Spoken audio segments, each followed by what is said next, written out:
Arganissima, New York.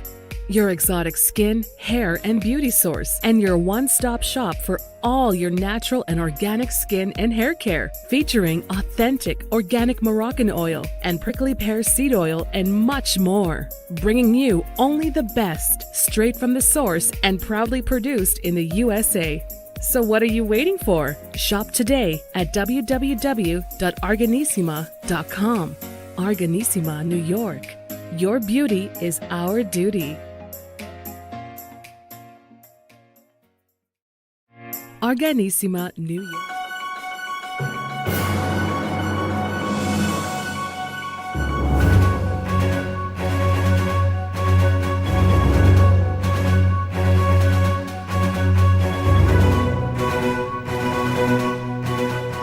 All right. Welcome back. Happy Friday. I hope everybody had a great Thanksgiving Day in the U.S. here, and everybody had a great week everywhere else in the world. And Black Friday today. Hope you had some good deals, some nice, catch and, good deals in terms of shopping sprees. All right. And we're going to talk about that maybe today. I have a question about that. So stay tuned in a few minutes with a live Q&A session with Dr. Christian Heim. Again, world-renowned psychiatrist, been on the station and the channel for the last 7 months. And we have this recurring event every last Friday of the month. So stay tuned for it. And this is a good opportunity to ask your questions. You don't have to state your name. You can be anonymous. You just dial in, call yourself whatever you want. But if you have a question that you want to ask, this is a good opportunity to do that. All right. Hello, Doc. So how you been? How's the weather out there? It's gotten better, I'm assuming. Yeah, it's kind of bad actually. Yeah. We're going through a big wet at the moment. So we're having hurricanes sweeping us off our feet. So there you go. Those things, huh? We just had them. You just had them, okay. We just had some of them. Well, I mean, a couple months ago, it's over for us, but now it's you guys. It is. That's the way it goes. It's going around. It's going around. Well, Okay. we are live, so That's just great. and we've had people already checking in, listening to Fantastic. music. I had some music going on, waiting Fantastic. for you. So what? Listen, first things first. I do have few questions, and I kind of sort them out today a little bit. And one of them, because it stood up to me, it has to do with I'm sure today is that big day, Black Friday. So it's the day after Thanksgiving, so it's a shopping spree. But I do have a question. Yes. I have a question that was interesting. At least I think it is, and hopefully we can answer this for our audience here. So you ready? I'm ready. I'm ready, Hurricane. All right. So the question says, I'm a compulsive shopper and I can't control myself. Today was Black Friday, and I was literally on panic mode as there were items I couldn't get at the store and missed online. This is getting serious. I'm not sure why it's happening and how to stop this behavior. Carmel. Okay, Carmel, thanks for sharing that. And I'm sorry that you missed out on the bargains. I'm sorry that you missed out online, but I'm so glad that you missed out on the bargains and so glad that you missed out online, because right at the moment you have experienced a lot of pain. And right now, you have the opportunity to use that pain to get on top of the behaviors, right? Because the brain is wired to respond to pleasure and pain. All addictions, including shopping addiction, happens because it gives us so much pleasure. And shopping addiction is really real. And this is what happens. You get short-term pleasure. You get the pleasure while you're looking for something. You get the pleasure while you're choosing something. You get the pleasure while you're paying for it. You got the pleasure while you take it out of the box. A week later, though, the bills come in, and that's when you get the pain, right? And that pain lasts. So here's the dilemma. How do we get over the short-term pleasure to listen to the long-term pain so that our life becomes better? And there's a few ways of doing it. I'm going to give you a few techniques. And these techniques, of course, are techniques that are important for all addictions. So number one is you have to recognize that you have an addiction. This is an addiction, but it is treatable. And the thing is to think about the pain first. So with alcohol, it's thinking, how am I going to feel in the morning? With drugs, it's got to do with how am I going to feel when I come down from this stuff. With shopping addiction, it's how am I going to pay for this in a month's time? And however you can do it, put signs on the toilet wall, put signs in your bedroom, but remind yourself that this is painful. And you're going to hate me for this, but I'm going to give you a little secret. And the secret is that you actually make a choice every time you go for your addiction. There is some time where you sort of go, oh, I feel it coming on. I feel it. I feel that I need it. I feel that I need it. I'm not going to do it. Oh, what the hell? I'll do it. All right. In that split second, there's a decision that you make, Carmel. And this decision is very important because if you can just stay in that split second and widen it out so that it is a good 20 seconds where you make a choice and where you start saying to yourself, I'm not going to do this Black Friday. I'm not going to do it. First of all, two things happen. One, it's painful, all right? You're going to go, damn, I'm not going to get that pleasure. But number two, it's pleasurable. You go, hey, in the long term, I'm on my way to becoming a better person. And you will respect yourself and that will make you feel so good. And you need to think about that. You need to think about how good you feel because you made a decision to go in the direction that ultimately you actually want. So that in a nutshell is how to overcome a compulsive behavioral addiction like shopping addiction. Thanks, so Go ahead. It's hard work, but it's worth it. Well, it's amazing because, you don't think about it as an addiction, right? But it is. Yeah. I mean, it's clearly one. And a lot of people actually do have. I mean, sometimes we all sometimes get there in that moment where we want to buy stuff. And sometimes you don't even need the stuff. It's coming. We're a capitalist, world these days. Just about buying stuff, Yeah. Sometimes you don't even need stuff, you buy it. And it's also you see something on TikTok now, there's a lot of that, people run to buy it, right? It's right. happening. It's big. That's right. And it's like every addiction. A little bit is okay. I'll even say it's good, but a lot gets you into trouble. If it's gambling, if it's alcohol, if it's shopping, a little bit is okay because you actually have to shop to get on in life. So just another secret that goes with that is to keep your motivation up. You need to think about what you really want in life and you find something worthwhile that will say, no, I really want that. And it could be self-respect. It could be a future where you're traveling, sending your children to college or something in the future. Or it could be a good relationship. It could be enlightenment. It could be any of these things to get you over that hump when you've got to have pain now instead of pleasure now. Something worthwhile. Yes, sir. Well, I have just a question just on the topic, because most people would probably attribute shopaholics to maybe ladies, women. But I don't think that's actually the case. I think men and women together equally do a good amount of crazy shopping. And on the street, you see a lot of that today. People actually are sleeping over, at stores opening overnight since, early on this morning. It's crazy. Gang, you are totally right. This is not a female problem. This is a total population problem.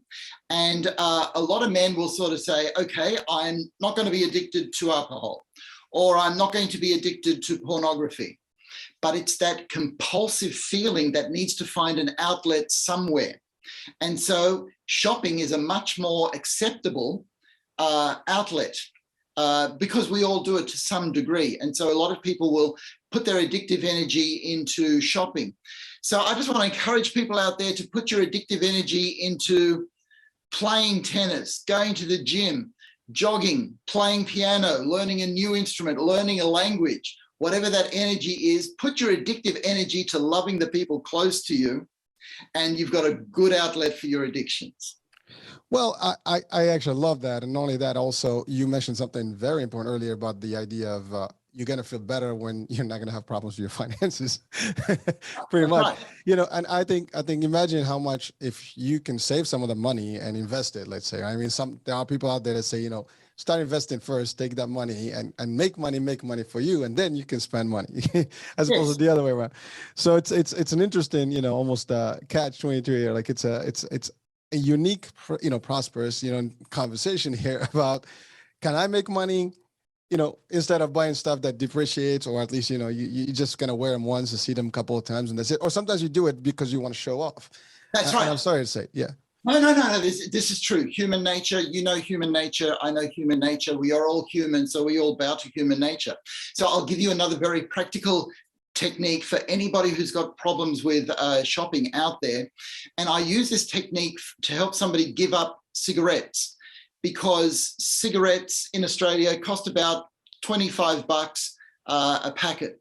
And so I gave this person a choice of buying another packet of cigarettes or taking a $20 bill and hanging it on the wall every day. And so by the end of a month, this person had 30 $20 bills hanging on the wall. And because he could see them, he sort of goes, damn, this is actually worthwhile. Because in a year, all right, that becomes something enormous, like $7,000. All right, that's an amazing amount.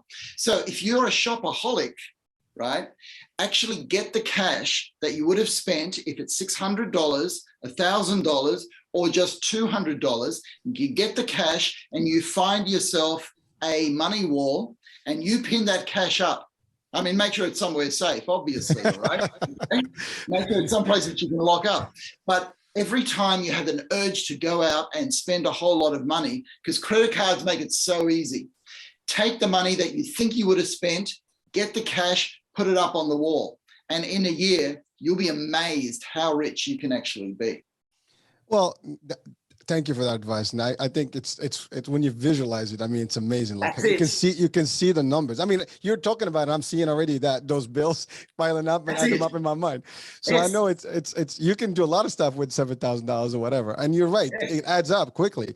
But you mentioned something about credit cards, and that's a consuming, it's almost like it's an industry. It's a moneymaker. And it's amazing. It starts that early on. I mean, at high school, we already have credit companies, recruiting or soliciting, if you want to call it that, right? Yes. And it's crazy because people start getting, in debt early on. And what you do, you don't realize sometimes you're buying something for a value, even if it's on sale. Let's say today, it's a lot of sales, right? And an item is $100, you get it for $80, right? But then you don't pay it on time. The interest rate is 30%. It's costing you 110 instead of $100 in long term. So we don't pay attention to those things. And thank you, Carmen, for the question. I mean, this is like a simple thing, but I think we all can learn from it because it's a behavior that we all have. It's just, how do we control it? Like you said, it's just like alcohol, everything else. In moderation is one thing, but if you excessively do it and you can't stop, that's when I think that's the sign. Is like, if in this case I can't stop, and I get crazy because I could not get my items, right? They run out of them. But there's also techniques about sales. I mean, I'm in sales, so you throw in different things to people, and then you try to get them in, and there's only a few items that are going to be hot, with sale and limited amounts. And the first 10 people, 20 people are going to get them, and the rest are not. And that. So almost like you're putting yourself in a position that you're not really helping yourself here. So it's a challenge. No, that's exactly right. And Hurricane, you're right. And there's nothing wrong with the way that advertising, marketing, and sales work all over the world. We want the economy to do well, and people do put in incentives so that people will make a decision. That's fine. But studies show that there are some people that are more vulnerable to addictions than to others. So if you are one of those people, and look, addiction rates in the last 10 years have risen by about 12% across everything, then you've just got to be a little bit cluey. Like, I worked with somebody who had a gambling addiction, and this particular guy loved poker machines. And he noticed that in the clubs that have poker machines, they had a machine where you can put your credit card in to get some cash, about a 1-minute walk away from the poker machines. Now, that's very convenient if you want to put money into poker machines. So what this guy had to do is he had to cut up his credit cards to say, I can't do that anymore. And he had to work with cash for a few months, and life was hard only in cash, until he was able to get on top of his gambling addiction. And he got to the stage where he was okay. And we worked on ways of not walking into those clubs anymore so he could allow himself to have a credit card. Doctor, So, sorry, I have a call here. So, Yeah. Hello, caller. Yes, hello, Hurricane H and Dr. Heim. How are you today? Good. Well, thank you. Who are we talking to? You're talking with Scott from New York. How Thank you you, doing? Scott. Hey, Scott. Really well, thank you, Scott. Yes. So I was calling actually, where can I find this money wall that you're talking about? This money wall. I'm looking for it. No, I'm just kidding. That's a great idea that I'm listening to. And I definitely wanted to call in to change the topic a little bit, but that is a fantastic idea about that money wall. That's okay, Scott. Thanks for that. So I wanted to ask you, like insomnia, have a hard time sometimes sleeping, staying up all night. I wanted to know, can that be like treated with by a psychiatrist? And is there like a treatment plan for that? Okay, so insomnia. So Scott, you're talking about, so you have a problem with sleeping? Yes. Okay, so ideally, I would sit down with you for about an hour to talk about what's happening in your particular life. But there are some general principles that I can talk about so that other people and yourself can think about how to get over insomnia. Would that help? It might help, yes. Okay, first thing, Scott, we are the only species in the whole planet that takes pills for insomnia. All the other animals, they can get to sleep. Doesn't matter what sort of a day that they've had. And I got to tell you, some of the animals out there, they have stressful days. If you are a zebra and your herd was chased by a lion that particular day, you had a stressful day. And yet they're able to get to sleep. How are they able to do that? Now, the first thing that I want to say is what that tells us is it's something in the way that we're living that is causing insomnia. It is not natural to have insomnia. So that's the first thing. So I would actually sit down with a piece of paper or a computer file and say, why am I having trouble sleeping? And then brainstorm ideas that you know about your life that are contributing to your lack of sleep. And then what I would get you to do is to wind down after dinner. So whenever you have dinner, that's usually somewhere between 6 and 8 at night.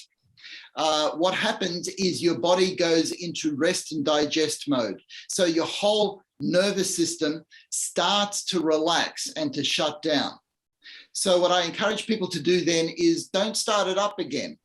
Don't start going to the gym late at night. Don't start going to the work. Don't watch a high impact movie or anything like that. Continue to chill, stay in chill. For people who have insomnia, it's a good idea to have a bath or a relaxing shower, or to listen to some relaxing music, to think about the day. It's actually a good time to do a meditation or a body relaxation about an hour and a half before you get to bed. That really helps. And then the important time is when you're in bed and you're lying there trying to get to sleep, and all of a sudden all these worries start coming up to you, right? This has been my experience. All those things that have been trying to get your attention during the day now come to you.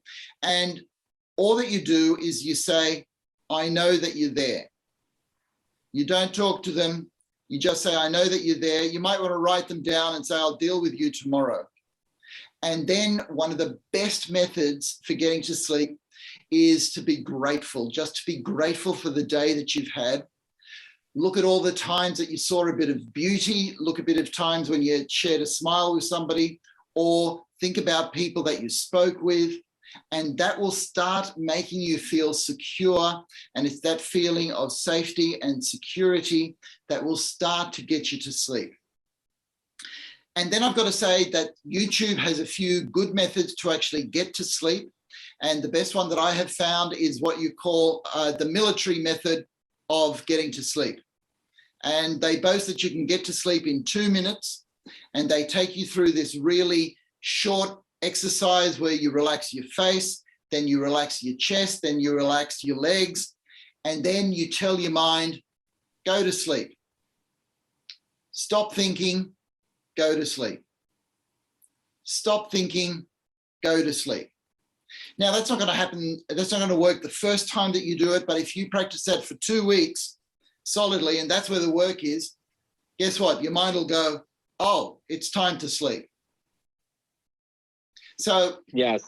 that's what I want to give you at the moment, Scott, as a package deal to help you sleep without knowing your specific situation. Thank you. Thank you. Oh, I wanted to say, can insomnia be caused by like certain types of medications? Yes, it can. Yes, it can. Now we're going to start looking at the medications that you personally take, and your doctor needs to do that. I'm sorry. Go ahead. Yeah, go ahead. So I'm saying if I'm on like high blood pressure medication, would that be like contributing factor towards like the insomnia? Yes, it can be. Yes, it can be. So there's a site called WebMD, WebMD, and you can actually type in the medication that you're taking, and they will basically tell you the common side effects. And if you find that insomnia is a common side effect of a medication that you're taking, then it's time to see your doctor and sort of say, hey, I think I might be having a side effect to this medication. What can we do about it?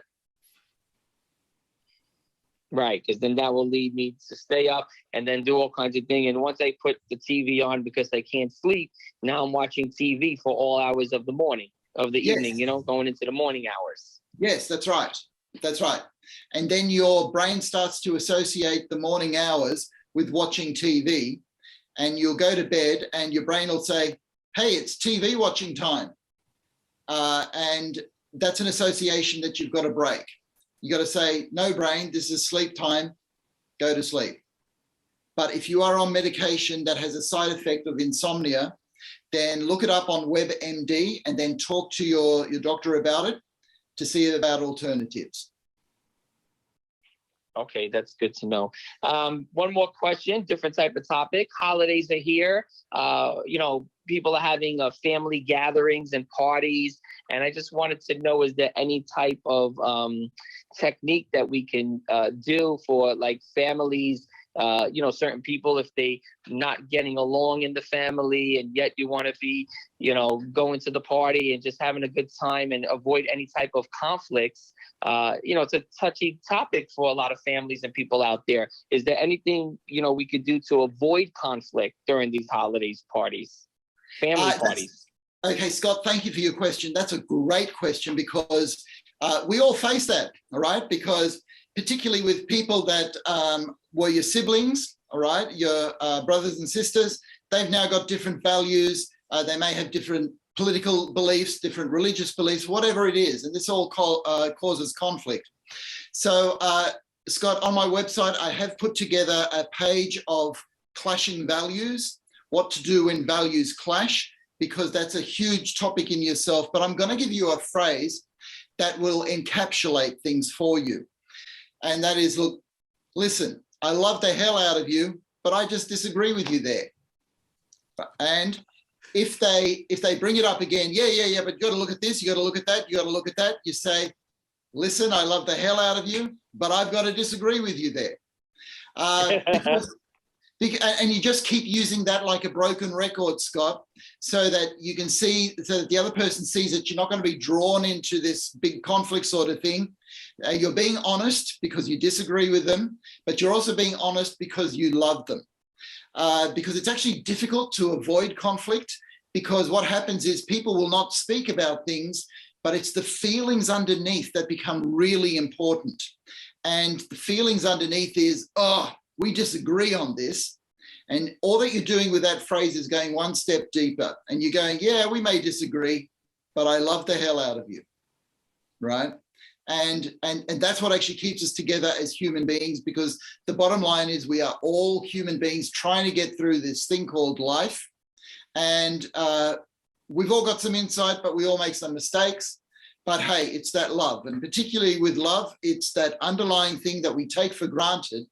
But if you say, you know what, I still love the hell out of you, you're bringing it to the surface, and that makes everybody feel good. Yeah, and you avoid the conflict at that time too as well. So that's really great. I love you guys when you're on here, Dr. Heim, Hurricane H. I love the hell out of you guys. And this is why I'm on here today. Well, Thanks very much, Scott.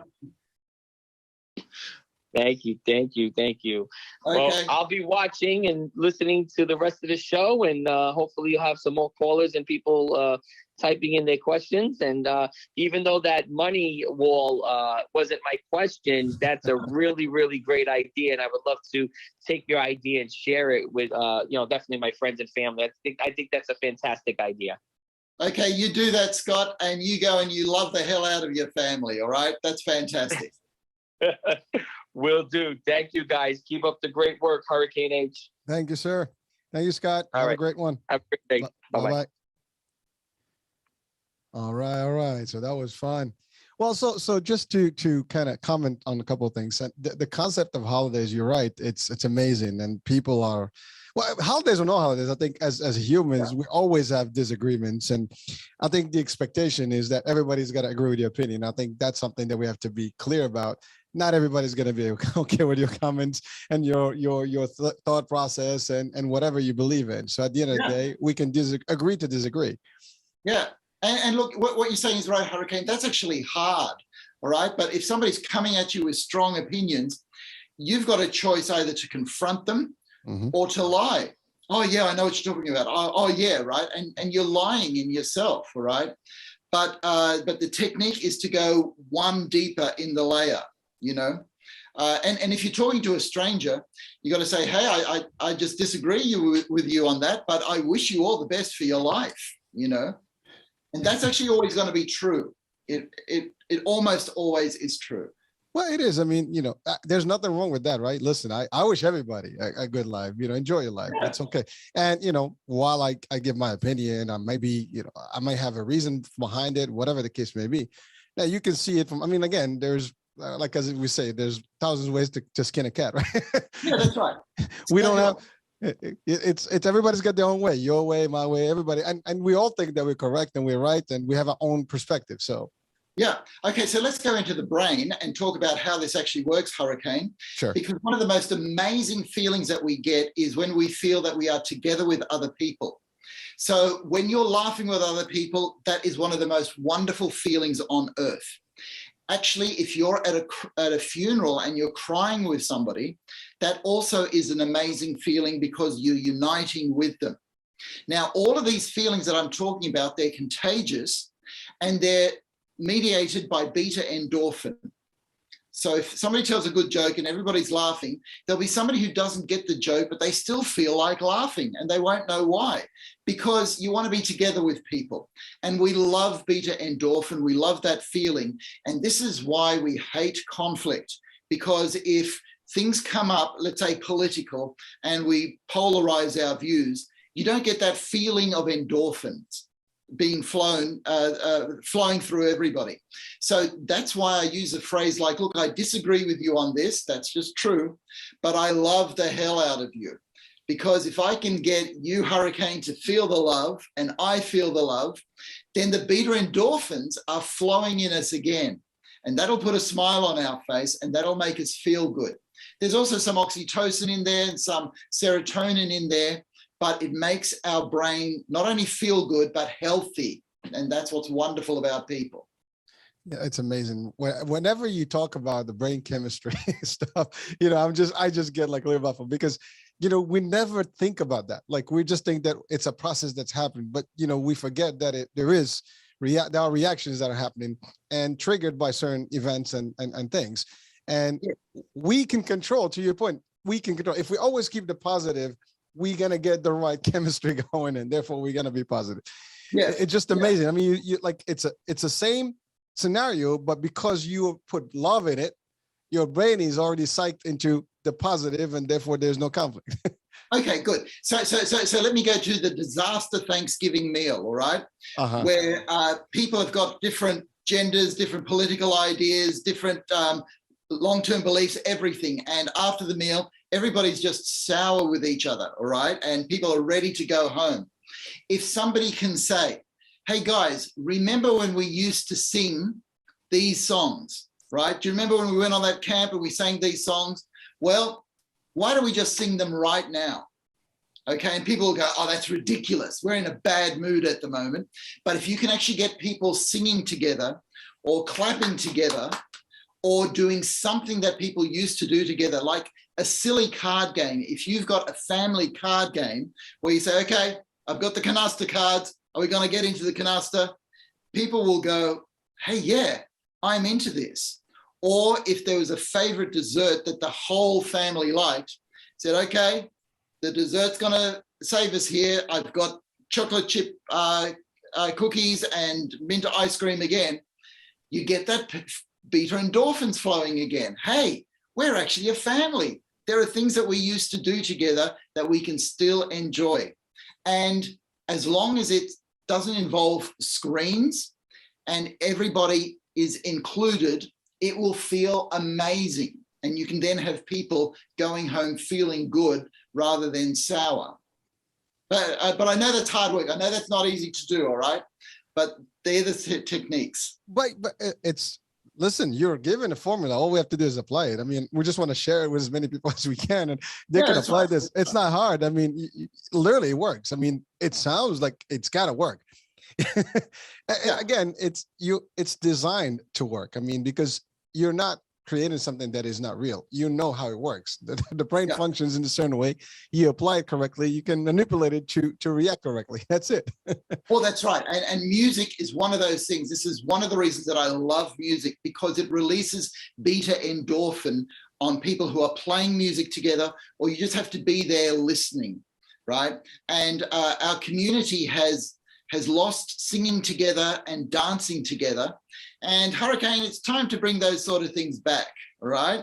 Because we actually love all of those things. Well, Doctor, you know, it's funny as you said that. I had an experience. I was in Turkey, in Istanbul, and we were in the middle of the week and walking around the Taksim, which is a very, you've probably been there, you know what I'm talking about maybe, but it's just a nice, avenue with shops and food and stuff.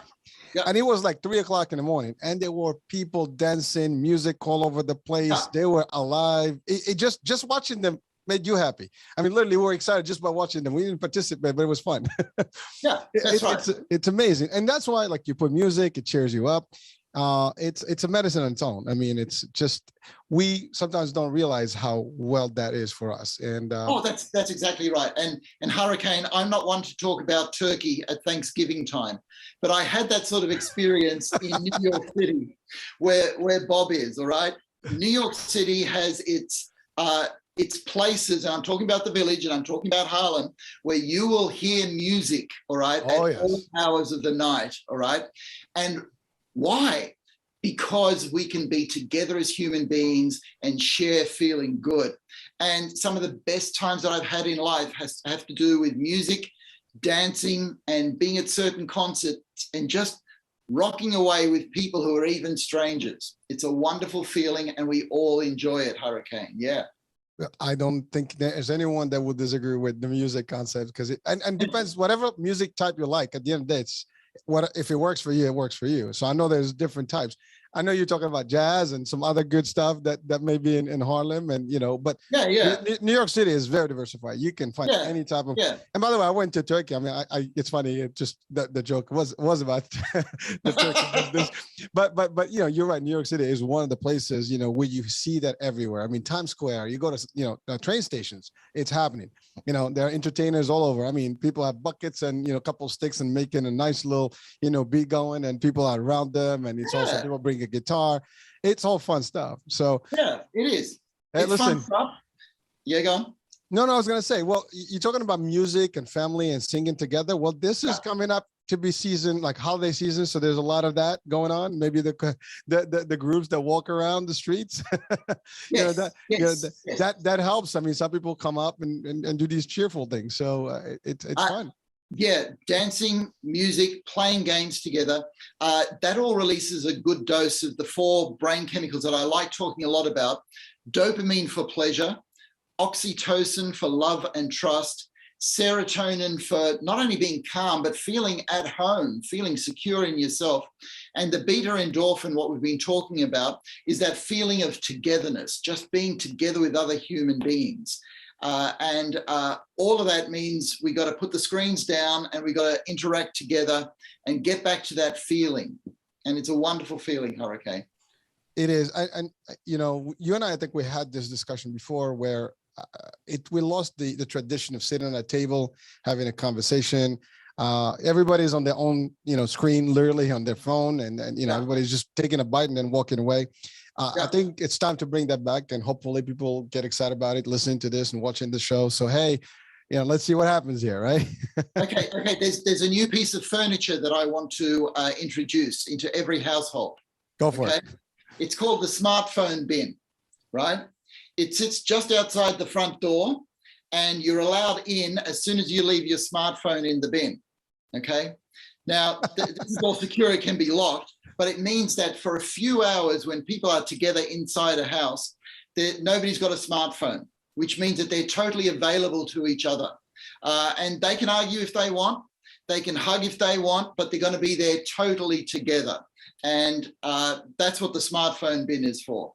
I love it. I mean, I've seen baskets, but I like the bin concept, you know, and well, again, some people may say, well, at the door, it'd be too much, you know, maybe just at the meals and whatever we got it together. Because, but you can start there, I would say, right? We start with the meals, and then maybe we can expand a little bit to more hours. Great idea, Hurricane. Great idea. Yes. Because change is hard, right? People are like almost conditioned as robotic right now. So we need to just kind of diffuse that slowly but surely. Yeah, that's right. Great idea. Thank you. So this is very versatile. It can sit right next to the kitchen table as well. That's it, right? Mobile, you know, we can move it from one place to the other as long as we can do that. Right? Well, I know even I've seen restaurants doing that. Actually, there was I was looking at some posts and stuff and reading articles, and there were some restaurants that mandated that you don't sit with your phones. You put them on a side of the table. There's a bin for it. So listen, I think we need to do that. And, you know, we just got lost and you said it yourself after, was it 2007 with all the technology? I mean, there's a trend of mental, you know, health issues and things like that because of the technology, and people are not aware of it. I think that's the problem. And so the more we emphasize on this topic and the more we share with people and the more they listen to it, the more we can get into somebody's ability to be happier and relationship happy, right? So that would be great. So funny, because you mentioned something about lying earlier, and the question that I had next was about lying. so I'm gonna ask this question. Is that true, Hurricane? It's true. Okay. It's a true. It's a true. It's not a lie. So it says, I find myself always lying to everyone all the time, even when I don't want to. It is affecting my life, and I don't understand why I do it in the first place. Not sure anymore when I say the truth. Mike, Brooklyn. Yeah. By the way, when I laugh, I'm not laughing, you know, at the question. I'm just, amazing. Yeah. Oh, just for the audiences. No, so I'm not being sarcastic about it. It's all fun. This is for the purpose to help people and really share good stuff with them. Yeah. Yeah. Okay. So this is Mike from Brooklyn. Mike from Brooklyn. Yes. Okay. So firstly, there's a few things about lying where we're not quite sure how much of a genetic component there is, how much is a learned component. But in my experience with the people that I have treated, there seems to be a bit of both with something like lying. And this is all personality stuff, but I'll talk just about lying. First of all, Mike, I want to congratulate you because you've just had a moment of truth, right? You're saying, I lie a lot and I don't want to. So that is a moment of truth. So first thing I want you to do is actually to feel good that you're getting this moment of truth. Now, unfortunately, lying is a habit, and it's also a coping mechanism. And the reason that people use it is because it works for them. It means that you can avoid conflict or get your way sometimes. But I actually know people who do it beyond that. They will even lie when they don't want to lie. And that's when you know that it's just become a habit. So in changing a habit, I've just forgotten the name of the book. There's a very good book, talks about how to change habits. And quite frankly, if you put it into a search engine or into YouTube, how to change habits, it takes about 18 days to half a year to change a habit. And what you need to look at is why you've got this habit and how this habit is working for you, what it gives you. And you just need to find something different in the middle. So in other words, you want the same result that lying gives you. So let's say it's, I want to have my way. So let's take the scenario of the person who was the youngest in their family, who was not that powerful. And so they found that to get their way, they could lie. So Mike, let's say this is you. You need to find a way to get what you want without lying. And among adults, you will find some people where you sort of say, hold it, I was just lying. I just need to get my way here. People will actually stop and listen and go, oh, was that a lie? Yeah. But the reason that I did that is because I want to get my way here. And you'll be surprised how, particularly with friends, they will then help you find a way to get your way and make you feel good because you have disclosed something about yourself, which takes a lot of trust. So well done, Mike. And then you too will have these endorphins and the trust of oxytocin flowing in your brain saying, you know what, it feels good to tell the truth. I've never had that feeling anymore. And so you get more pleasure by telling the truth than the pain of lying. So to sum all that up, it's treating lying as a habit rather than as something that is wrong. And once it becomes a habit, you find out the good techniques to change a habit. And the technique that I'm giving you is to find some other way to get the reward that you usually get by using pleasure and pain and your friends to help. So I hope that helps Mike from Brooklyn a little bit. Well, listen, I'm not going to answer for Mike, but I can tell you it does help understanding the concept and maybe having a way to deal with it. But you're right. I mean, I think the first step is to ask the question. I mean, you realize there's a problem and at least you're facing it.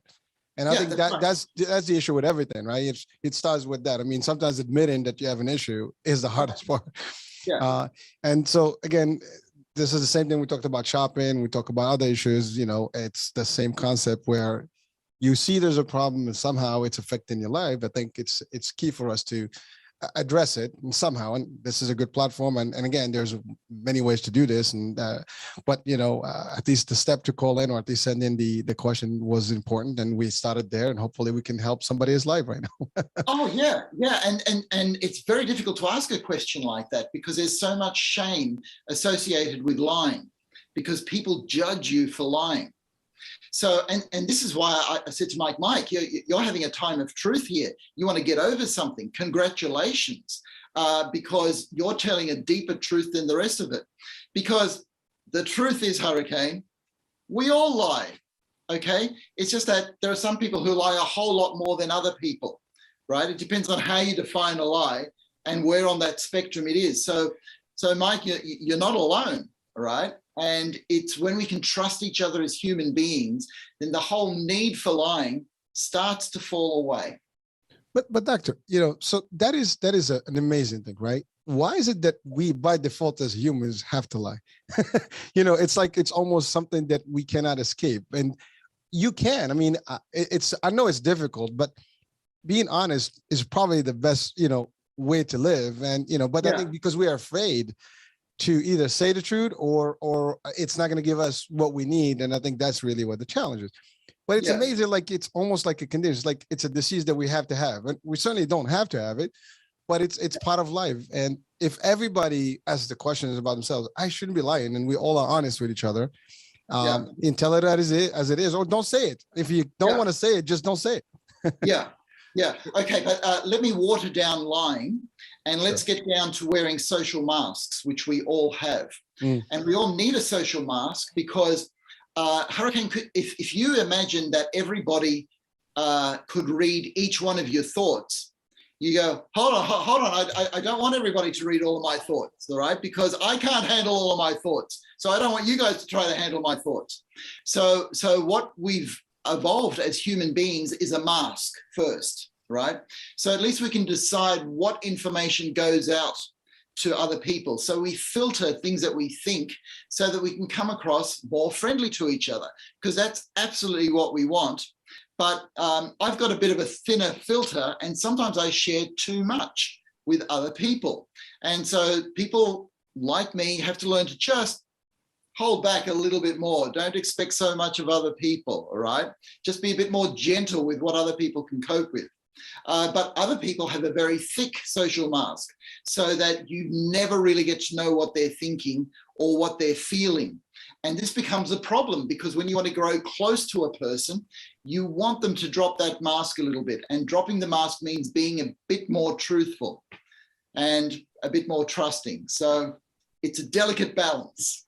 I love the analogy of a mask because I think there was it's a metaphor, right? we all wear masks, but it's amazing because to your point, it depends on the thickness. Some people have just so much of a poker face and you can't even tell, and you can dive in. And some people are a little bit easier to read.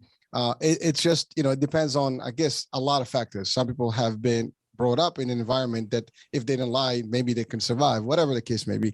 And could be the opposite. It's just they do it because that's what gets them whatever they want. So it could be multiple reasons. And it's, it's sad, but it is a reality. And you're right. None of us really thinks, oh, I'm a liar too. I lied a few times, if not too many times. Right. I mean, if we ask that question, did I ever lie? Do I lie? And how frequently I lie? I think we're all going to be like surprised and amazed about what the hell that is. Because we'll be like, holy moly. I mean, it's crazy because we do. And I know, I mean, I'm guilty as charged. No, I mean, I'm not saying that we lie about big things, but you're right. I mean, we white lies, little lies, good lies, there's no such thing as a good lie, I think, but it's unfortunate, but anyway, it's a filter. And just one last thing I want to add to this is if everybody, and I do this in my love book, that if you see all the people in your life in terms of circles around you, you can be much more truthful with the people who are really close to you. In fact, it's important to be more truthful with people who are close to you. Whereas people who are further away, let's say work colleagues or an acquaintance that you see once every 3 years, you are not going to say the same thing to the person that you share a bed with. They're just different things. And we take that for granted. But if we think of that in terms of the mask and the thickness of our mask, the idea is to have as thin a mask as you can have to the people really close to you.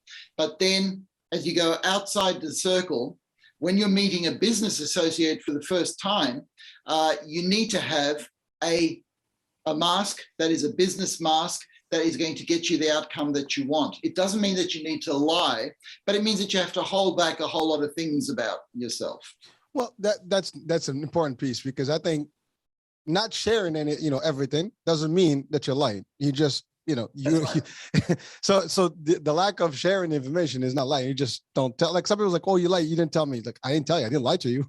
Lying is giving you a false truth. I'm not giving you a false truth. I'm just not telling you anything. You make your own mind. And also sometimes keeping information back is actually being kind, because it's very difficult to let people know the complexity of what you're thinking in your particular situation, or to burden them with certain emotions. And obviously, as a psychotherapist, as a clinician, what I do is I create a space so that people can share those things, because we have this forum where we can tease things apart and we can actually work on it to get things better. But sometimes, like, you can't do that to your children or your parents sometimes, because they will never be able to see life exactly from your point of view. Well, again, if you're lying, it's a problem, because people lose trust, and therefore, crying wolf type of thing, right? You can say it, I'm not going to believe you, right? So that trust factor goes away. But I think on the flip side, sometimes people get offended when you give them the truth. Yes. I've experienced that myself. Like, sometimes, you tell someone, well, tell it as it is, and they don't like it. Like, what do you mean? Well, I'm telling you what's up. Take it or leave it. But again, you have to be willing to accept that reaction, because they might not really be very open to it. Because yes, that's right. Yeah. That's right. And we're allowed to decide. You're allowed to say things like, if somebody asks you a probing question, you're allowed to say, well, actually, I just feel uncomfortable sharing that with you. Okay, so you're allowed to hold things back. And sometimes when you're saying something that is truthful but could potentially be hurtful, it's a good idea to ask for permission. Do you mind if I level with you? Look, I got something that's been bugging me about our relationship that I want to let you know. Is it okay to let you know? So the idea is to be truthful, but also to be gentle.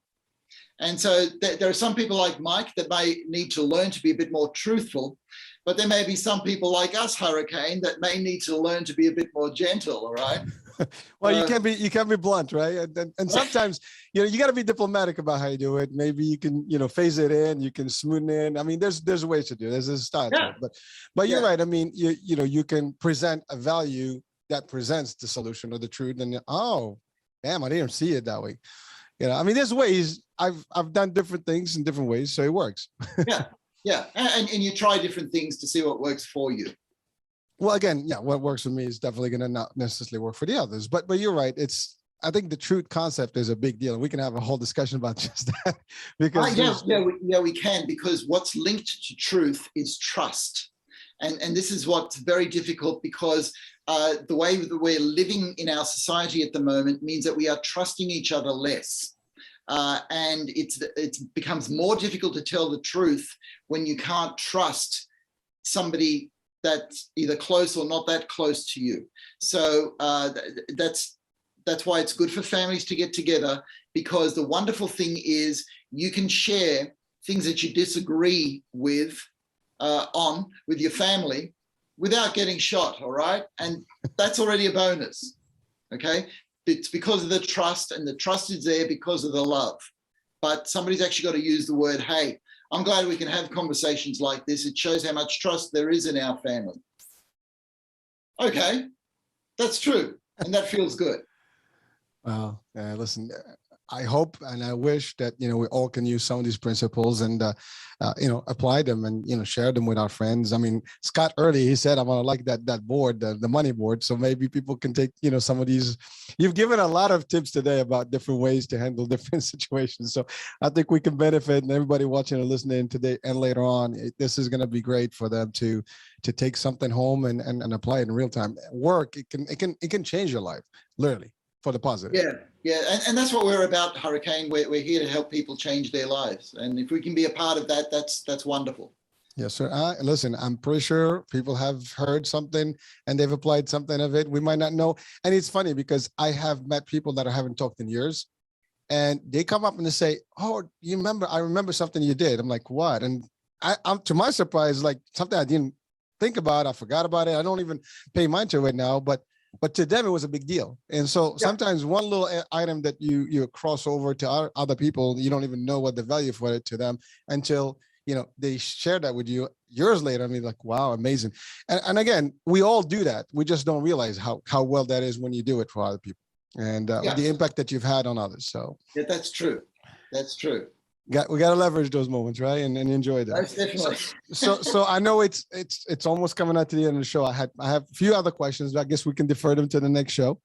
I think we've had, great, I guess, insights today, and great questions and great content, and a lot of, good resources in terms of ideas on how to deal with certain, dilemmas, if you want to call them that way.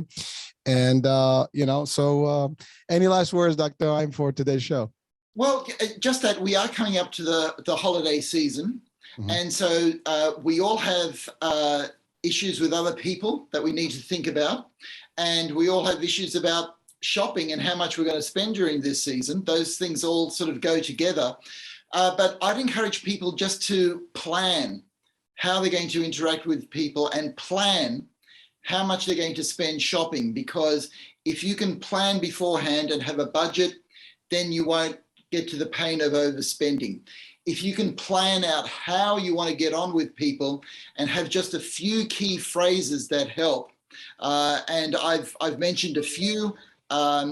It's you know, we may disagree, but we love each other as a family. Or it's amazing that in this family we have so much trust that we can talk about those things. To actually rehearse those lines, to remember it in the moment, because that's the difficult thing. That will help us to be in good stead during the holidays, because during the holidays, we want to get on well with people and we want to feel good.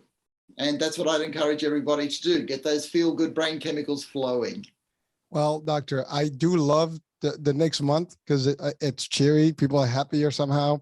And there's a lot of joy. And so I think we're in the season around the world where people tend to be happier and better. So I hope that this piece of the piece of advice that you just gave us now is going to help us, you know, and carry on through the month and hopefully in the new year. So that's awesome. I'm not sure if we're going to have actually, you know, next month, because it's going to be the end of the holiday season. So we'll talk. And if it is going to be on the last Friday of December, we'll figure it out. If not, we'll do it, you know, the first week of January, I guess. Right. Okay. Hurricane, I'm available. So, you know, okay. So however you organize it, it's fine with me. Yeah. I will we'll connect that and make sure, and then we'll communicate it with the folks and, you know, the audiences here on our media.